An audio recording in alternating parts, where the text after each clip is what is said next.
Hello and welcome to Fictional Fans, a podcast where we explore how deep one of the internet's darkest holes goes. And that hole is fan fiction. I am the brown streak, Quinn the hedgehog, and joining me from the other side of the tubes we have... I'm Sonic George, the human. And I am Austin, the Australian bush turkey. Fear my talons. And if you couldn't tell from our introduction, our very first episode, we will be tackling the deep and philosophical subject of Sonic the Hedgehog, its fan base, and the stories they write. Stories more like sagas, magnum opuses, Quinn.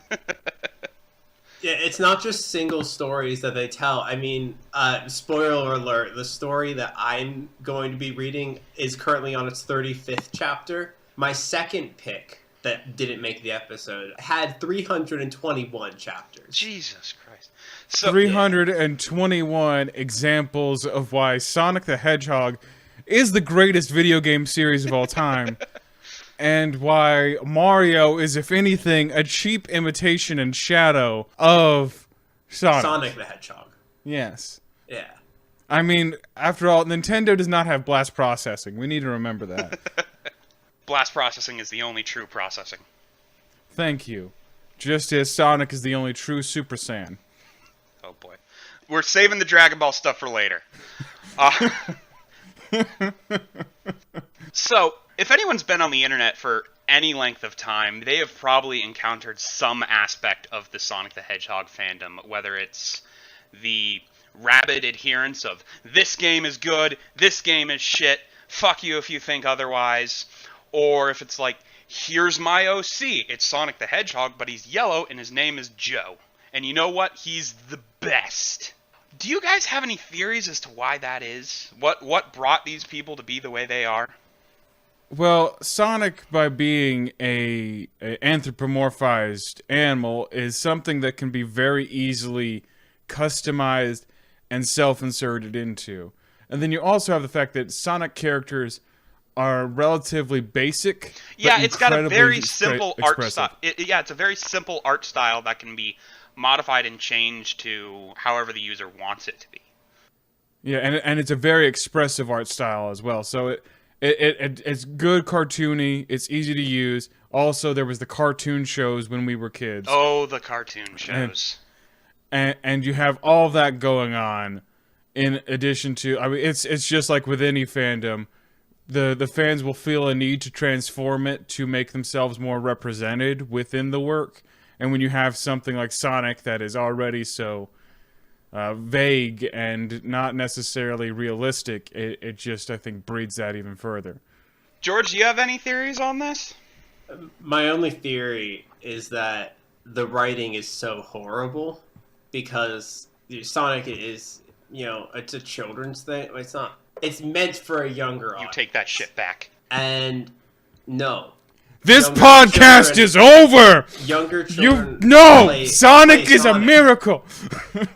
And then they're like, well, I want to write my own thing, but they don't have any marketable skills. Like, they can't write, and they can't draw pictures or anything, for the most part. There's exceptions.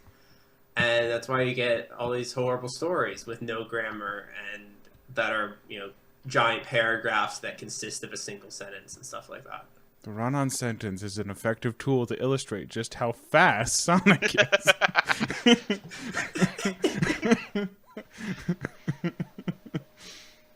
Well, I think that's enough discussion of the psychology of a Sonic fan. What we're more concerned about, and this podcast is more concerned about as a whole, what that psychology produces. Namely, its stories, which we have all brought one of to the table today. George, I believe you're starting us off. I am. I have... So, what is your story? What's it about? And why should we be excited? I have Sonic the Hedgehog, Make America Great Again. By Americaverse Warlord. He made a synopsis of the plot. It goes, actions speak louder than words, and the barrel of a gun speaks loudest of all. Sonic the Hedgehog, a fearless warrior who trusts only his instincts and his shotgun, fights alone after Americageddon to protect his star-spangled country. Will he be able to save America? from the diabolical clutches of communism, or will his quest for revenge ultimately destroy him? This podcast is over. So if I can begin, we have a quote. Go on. Freedom ain't free. The tree of liberty must be refreshed from time to time with the blood of patriots and tyrants, says Tupac. Tupac? Do you mean Tupac? No. And here we go. Tupac Shakur? Here we go. The year is 2010. The United States of America, as we know it, has been destroyed. Long ago, we looked upon a foreboding sky. The 50-million-year conflict between the Americans and communists raged, destroying all life. Okay, hang on, wait, did you say 15 million? Well, I said 50 million. Oh, okay. So I don't know what you're talking about. Okay, numbers different, questions still stand. What are you talking about? It's 50 million years between where the Americans and the communists raged, destroying all life in its wake. I don't know what you're talking about.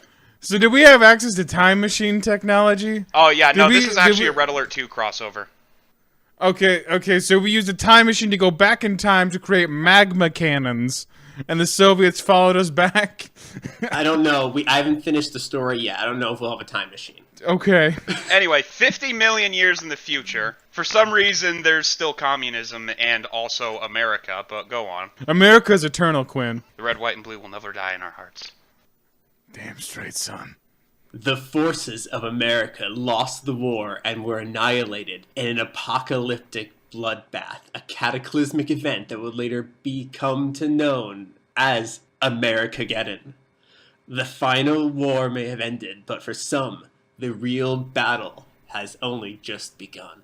In an age where the wicked forces of Marxism reign, there is only one righteous patriot still alive and able to fight for America, justice, and freedom. His name is Sonic the Hedgehog, a man known by his enemies only as the Communist Hunter. Armed to the teeth and ready to avenge his fallen kinsman, Sonic sets out alone on his Harley-Davidson, trademarked motorcycle, to fight the cruel fate that his people have been dealt. This hedgehog will let nothing stop him, not even death itself, until he frees his enslaved country from the diabolical clutches of communism and restores... So America did lose. Yeah, they did, because the America... Yeah, no, this entire story, like, Sonic is powered entirely by spite. Like, this isn't gonna fix it. This isn't gonna bring America back, but, you know, you'll feel better. He's trying to bring it back. He's trying to defeat the forces of communism. The Communist Hunter is in no way a better name than Sonic the Hedgehog. Like, the blue blur is at least, you know, shorter than Sonic the Hedgehog, and also descriptive of what makes him so special. The Communist Hunter is just as long. That's his job description. I'm just saying, if they're trying to refer to him as if this is a badass title. Oh, he is. In this story, he does some cool things. Okay, go on. This is the chronicle of this man, not hedgehogs. This man's life, death, and the legacy he left behind. So that kind of implies that Sonic the Hedgehog is just some dude in a Sonic costume just going around. This is his story, Ellipsis. So now we're getting to the actual story. Yeah, I was going to say, about goddamn time. We're starting. The blinding neon lights of Neo-Detroit's capital city flooded Sonic's senses as he approached... Wait, so Neo-Detroit is a state? Yeah. Okay. As he approached on the back of his motorcycle, deafening horrorcore rap spewed from the speakers of this righteous American's Harley. Okay, fuck no. Horrorcore is terrible. Okay, are you too familiar with horrorcore? I have not heard of horrorcore before, no. Okay, are you familiar with the Insane Clown Posse? Oh god, that is horrorcore. Is Sonic the Hedgehog, Communist Hunter, a juggalo?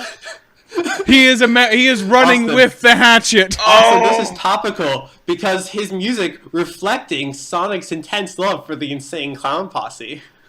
Oh my god! Where's the ripcord? I need to pull it.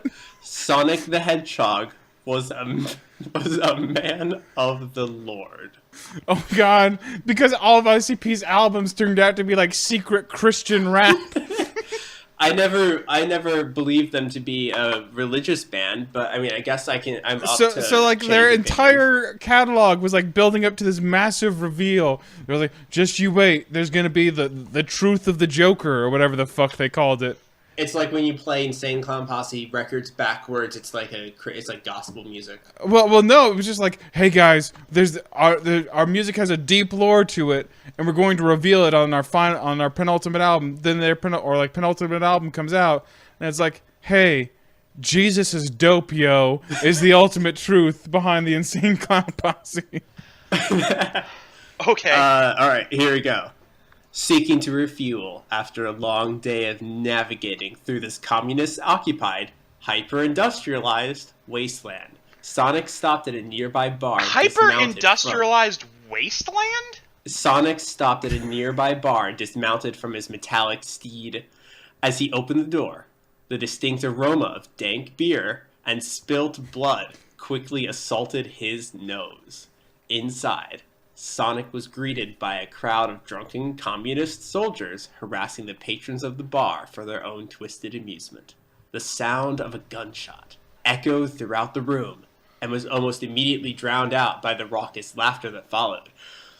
"That'll show those American bastards fucking with us. Take this one outside and leave him with the rest. He's starting to smell like shit." The leader of the Marxist thugs lowered his shotgun, waving for his men to remove the American corpse splayed out on the floor that he had just slain. Sonic's spastic colon churned with disgust at the sight. This brutish hedgehog muscled his way through the crowd and took a seat near the counter. He then turned to the mortified bartender, emptied all the shekels from his wallet. That means he's Jewish, I think. And pushed them in his direction. Silver shekels. I think a shekel's Hebrew, right? Israel, like the currency of there. I'm not sure where the shekel is from, but why are we using shekel? Okay, it is In Israeli America. currency. I think it's the money of Israel, but I could be wrong. I went to the Google machine, and It's it confirmed definitely you. not the American dollar. So let me get this straight: Israelis are communists now, and they've taken over America. But I one guess. man who listens to Insane Clown Posse, that's actually a hedgehog, is going to save us. Yep. That's exactly what's gonna happen. And we're Okay. gonna hear Sonic speak right now. Okay, I'm bought in now. Let's go. I'm probably gonna fuck this place up in a few minutes, so I guess I should buy something. Make yourself useful and give me a plate of chicken tendies, alright? The white meat kind. I don't want none of that other peasant shit. Sonic likes chili dogs. There's There's one an thing that established you could have canon. done. If there's He one likes thing chicken you tendies, should have had him alright? order. The white meat kind, none of that other peasant shit. That's the canon food for Sonic. No, it's not!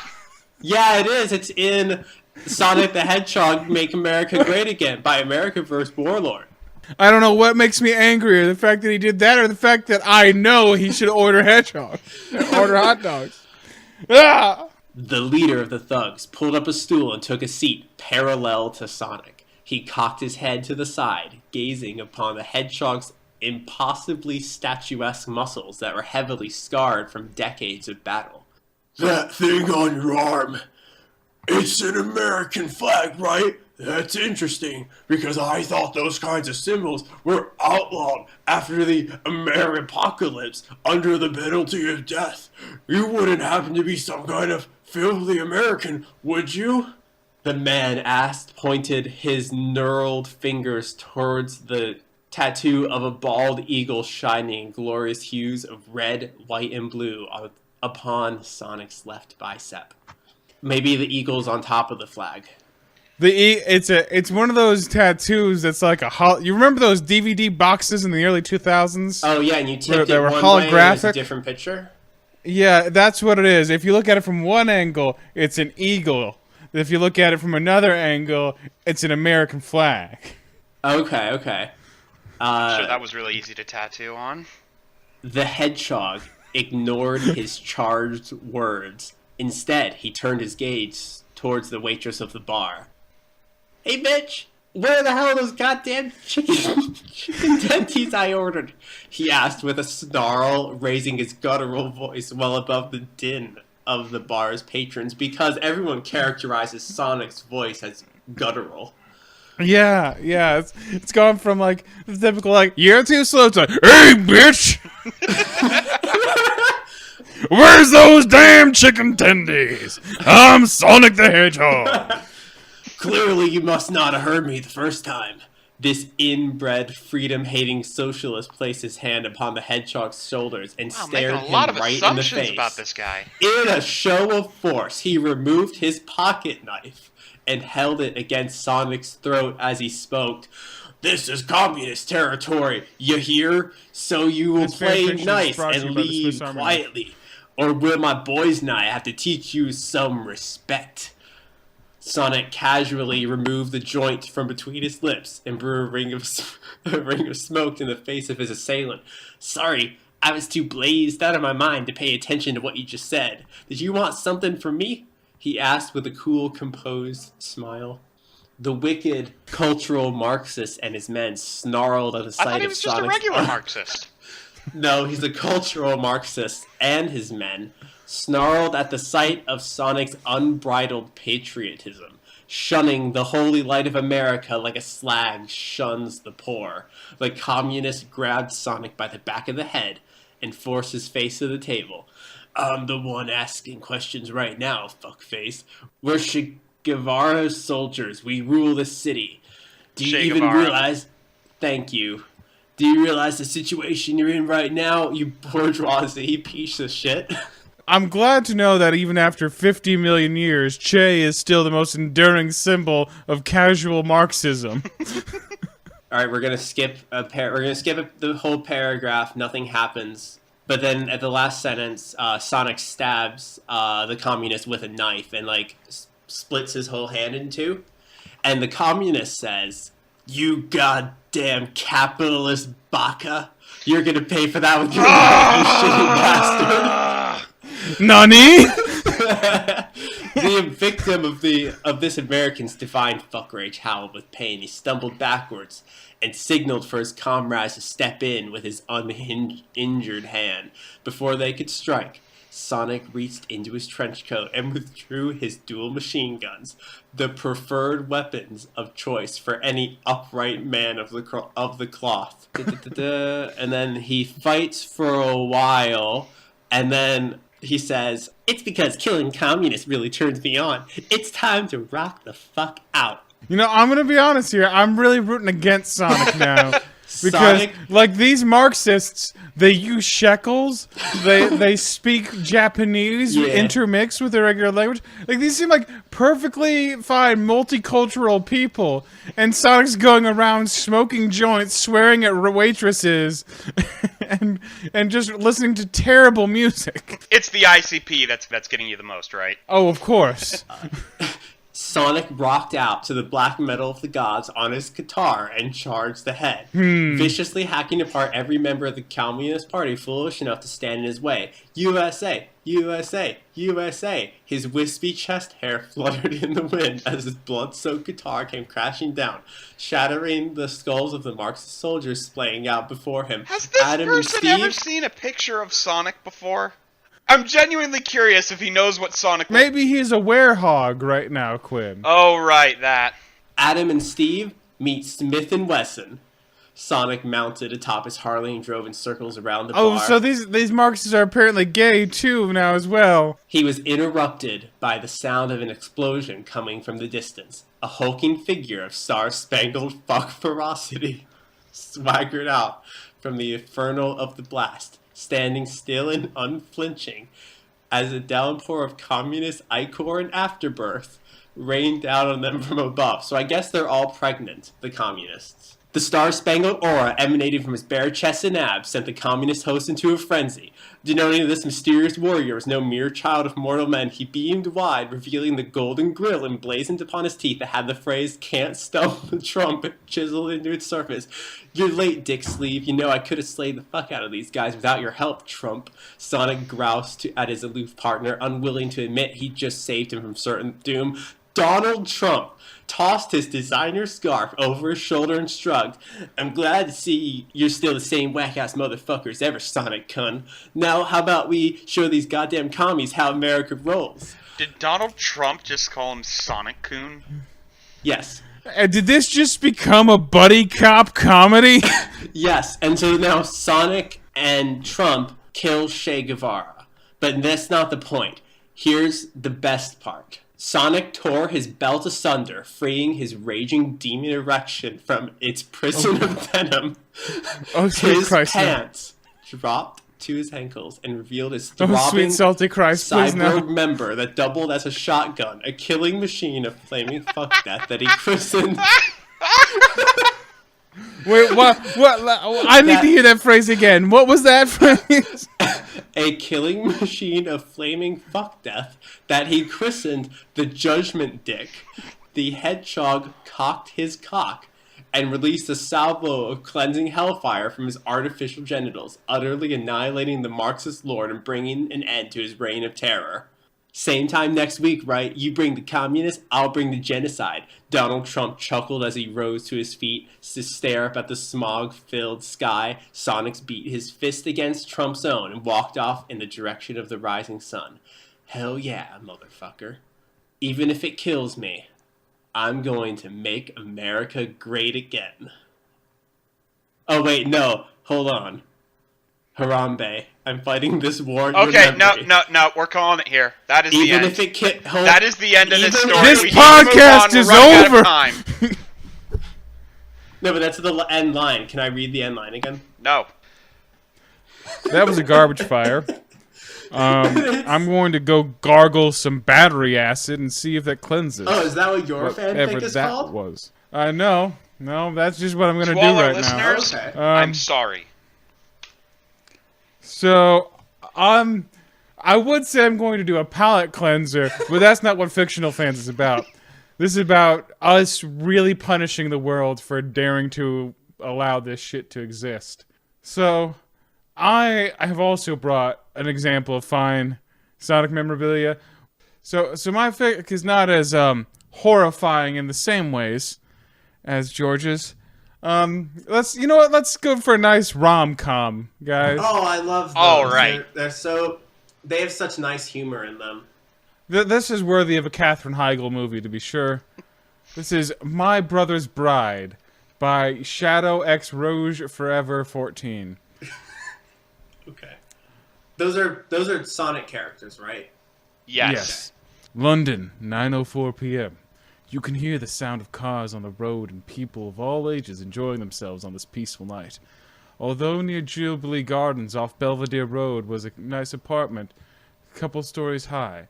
On the third floor of this complex you can hear yelling, and things are being thrown on the floor, left and right as the young couple were screaming at each other. By the looks of it, they were in an argument. Suddenly, a female pink hedgehog came out and just threw the TV straight on the floor, making it crack and causing it to short circuit. As soon as that happened, a blue hedgehog came out and started yelling at the pink hedgehog.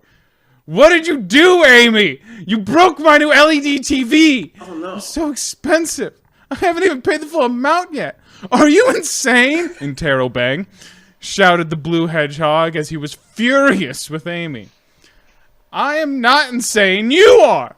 We've been together for 5 years, but you still can't be on time for a date. Amy then picked up a book and threw it at him. You're Sonic. You're literally the last person in the world who can be late for things. Threw it at him, making him jump as it hit at his feet.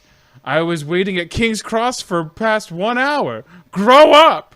Sonic then took a deep breath to calm down a bit and then finally spoke. Look, what's the big deal? Everyone's got some weaknesses or the other. My weakness is that I'm a little lax when it comes to matters of time. Once again, so what's Sonic. the big deal? Screw you. What's the big deal? You can't wash the bloody dishes after you eat. As she points to the kitchen sink. You can't keep your side of the bed tidy. You can't empty out the ashtray into the dustbin. You bloody dirty pig. And he looks up at her with a surprised face as Amy continued to yell at him. You know, Sonic, Mum was always right. You'll never understand me. I changed for you. I became a proper Indian girl. Even the way I dress. Wait, what? I've never even learned how... Why did you become an Indian? How can you become an Indian? I've even learned how to make rice and beans just for you. Because that's a fucking trial. I'll put them in water and boil them. Oh no! Sonic finally had enough of her bickering and decided to talk back. He clasped his hands together over his head and spoke in a harsh tone to keep Amy quiet. This is literally giving me cancer. I'm dying. Oh no. Hey, thanks a lot, but I don't want all this. I don't like traditionally dressed Indian girls. Why can't you understand this? Taking a deep breath, Sonic looked at Amy as she still showed her anger in her face and wanted to keep yelling at him, but she decided to listen to him. Listen, when we first met, you had this spark in you. You were charming, you were wild, you were open about things. You had this really good energy. But now you've become a British cow. And rice and beans? David in Oxford Street makes better rice and beans than you. As Sonic finally finished his statement, Amy was starting to burst into tears. Because that's how you calm your girlfriend down, guys. You insult her cooking. You insult them and tell them that they're not even what you want. Wow. Mum's right. Indian guys like you only come to London for money, Wait, not Sonic's love. Indian too? You Indians have no respect for anything. You are classless and cheap. We're now going to a Dragon Ball Z style inner monologue. Cheap. Did she really call me that? Thought Sonic. Amy then began to walk out the door until Sonic stopped her right in her tracks, finally using that super speed of his. Hey, Coconut, he shouted as Amy turned around, biting her thumbnail as she was nervous about what he was going to say next. I don't want you to be an Indian girl. I want you to be a piece of fruit. If I continue to be with you, I'll need to pop a few pills of aspirin every day. Do you think if you're born in Britain, you're automatically British? You know what you actually are? You're a British-born confused a BBCD. I have no idea what a desi is. Broadcasting Network. A British-born confused desi. A BBCD. Enough, okay? That's it. Enough. I just can't take it. It's finished. Over. As Sonic turned his back to her and walked a few steps away with both his hands on his head, he looked down in frustration as Amy looked at him with her arms crossed in confusion. Means? Was all that Amy could say, trying to figure out what that all meant. It was quiet for a couple seconds until Sonic looked at her and finally spoke. Means break up! He put both of his arms in the air, showing what he really meant what he said. Amy started to cry and grabbed her purse and started to leave. Fine! Break up! She then opened the door and started to walk out. Mum was right! You are classless and cheap! Amy started to walk out until Sonic spoke again. You and your mum can go to hell. Mina Rose from Surrey. Come here with high hopes to become a Brit. Sonic held on the door as Amy finally stepped out, looking back at him, still in tears. You are a dog, Sonic! Still better than being a Guju Rose from London. Bye! Just then, Sonic slammed the door at Amy's face, leaving her to run home and cry in her bed. Sonic then leaned his back on the door, trying to calm down after what just happened. He closed his eyes and landed his hand on his head. Shit! Shit! Shit! Shit! Just then, he grew a smile and opened his eyes. Shit. Break up? Break up! He turned around, smiling and banged his fist on the front door softly, as he was finally happy that he broke up with Amy. Or was he? Well, there's the first chapter. Let me know if you like it. But aren't they canon in love, though?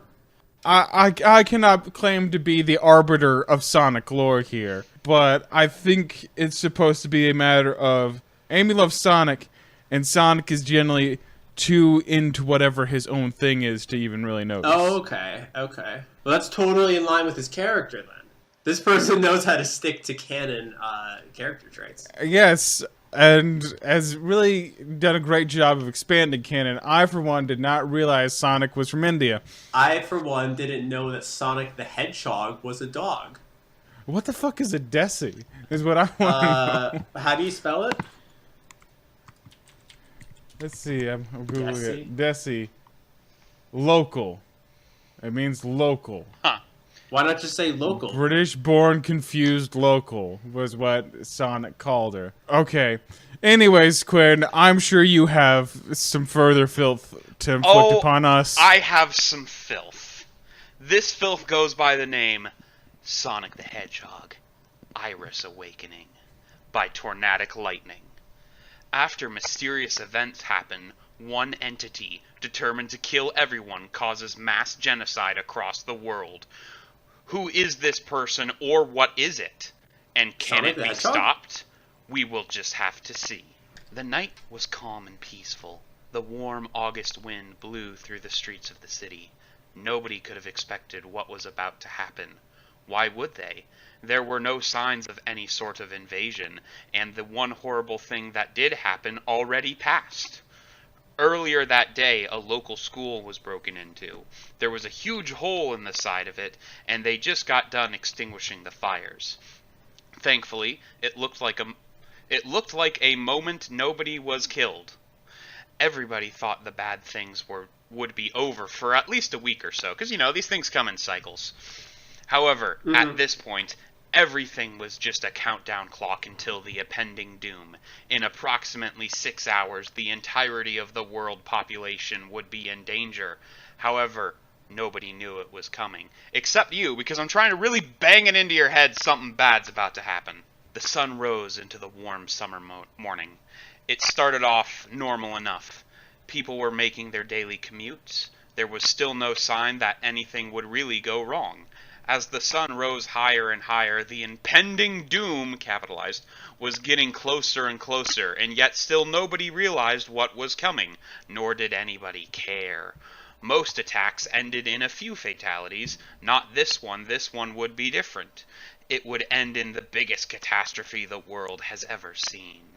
The Ameripocalypse. Oh yeah, no, we found the prologue to yours. T-minus 2 hours until the attack begun. Sonic was sitting on a rooftop, doing not really anything since nothing was happening. There was nothing for him to do.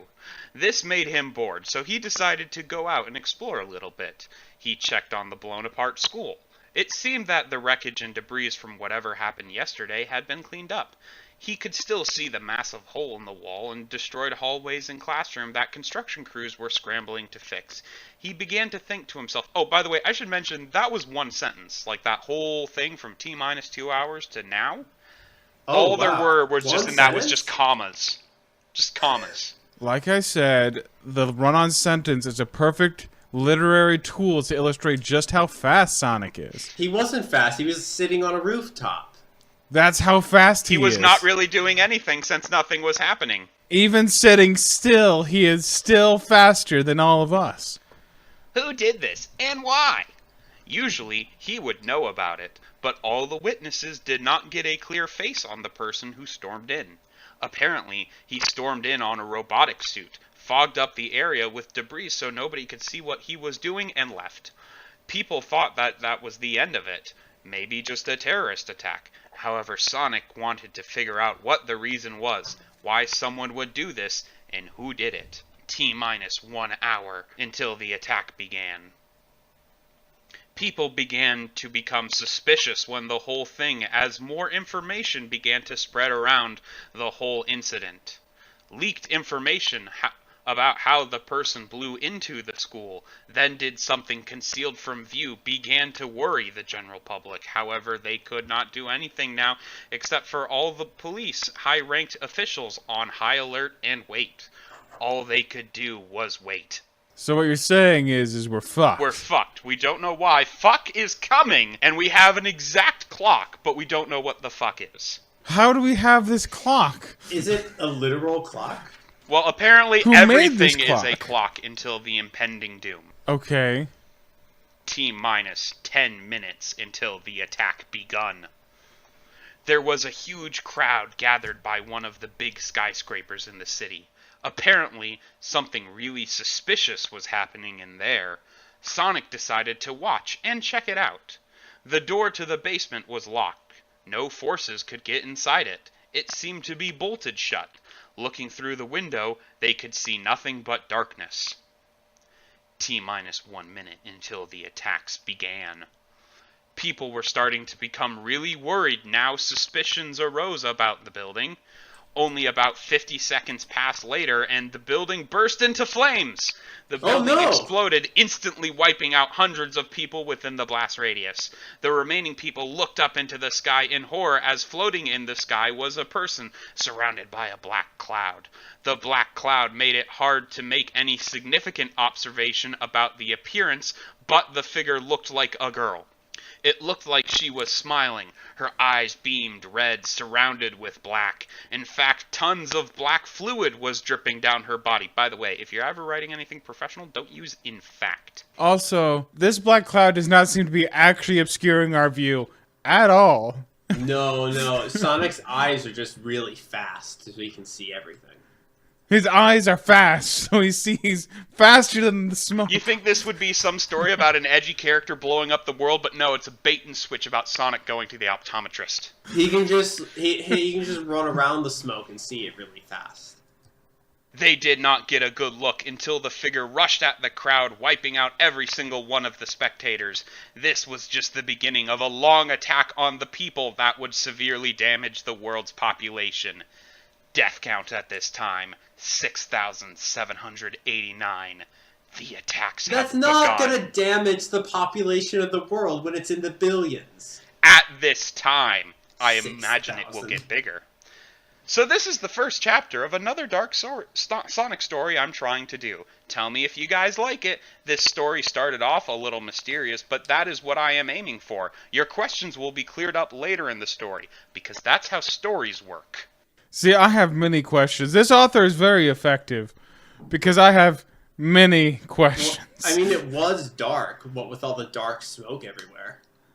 The dark cloud. I don't know if these questions will be answered because my questions are mostly ones of like existentialism, but I'm encouraged to see that this story works in fact. What drove me to this point in life where I'm having the story read to me? Just why? Who was responsible for this? Why does God allow suffering? Why are we here just to suffer? Something played like I can still feel my fingers. There's a definite difference in tone between your two stories and what I brought. Definite sort of I had a speed bump of relationship issues, briefly interrupting the end of the fucking world. And so that's it. Those are our 3 stories that we've brought to you guys today. So, everyone, which one was your favorite? Right now, as it's ending. My favorite is the conclusion, because it means we get to stop. I like the part where the podcast group reads wonderful pieces of literature and they don't hate themselves afterwards. That really spoke to me. Yeah, I would say, in all genuineness, I didn't fully understand what was going on in any of the stories. But I suppose I liked your story the best, Quinn, because It's the shortest? well, there was that. That was definitely a strong contender, but it also seemed to be the most worthy of an intro to a Sonic the Hedgehog video game. Yeah, it looks like you'd get an actual Sonic game out of this. I mean, I don't know. There's 7 more chapters after this. Like my story, maybe a nice Sonic light novel could be made out of it. You know, there aren't really any platforms he can jump off of in your story, Awesome. Yeah, and as far as yours, there's no way George. There's no way Sega would allow that to be made. You don't think they'd be all on board a boss fight where you walk up to Dr. Eggman and like take your pants off and shoot him with your dick? Yeah, you believe it or not, And, like, no. You have to like jump on his head to knock him down low enough. And also I have to say, your story, George, was like one long continuous air horn of memery. So for that reason, I feel like I have to just not encourage it. There's 35 chapters of that story. And we will be reading no more. In fact, it was a mistake to read the first one. I couldn't bring myself Do you to think click God on the hides second in heaven chapter of that because story, he too is nor afraid the of his 4th, creations? 5th, 6th, but I really hope that each one features like a different president. and they go and fight communists together, because that'd be kind of. I'm gonna tell you right now, it's all going to be Donald Trump. I don't know. I mean, I All could of see it. like it going back, and like he gets to like the best one is Washington. I mean, The title of the series is Sonic the Hedgehog: Make America Great Again. All right, then. Well, guys, that was the first episode of Fictional Fans. If you like this, you can subscribe to us through any sort of podcasting application you have. We're going to be available on iTunes, Google Play, Stitcher. There's even going to be a version of this up on YouTube, although it won't have any video or animation or anything like that. Don't go into that with too many expectations. I would like to apologize. Just put out a good general apology. I'm not going to sit here and pretend like I'm not going to do it to you all again, because I will. On a weekly basis. I'm sorry. All right. That is our show, and we will see you next week. Later days. Bye.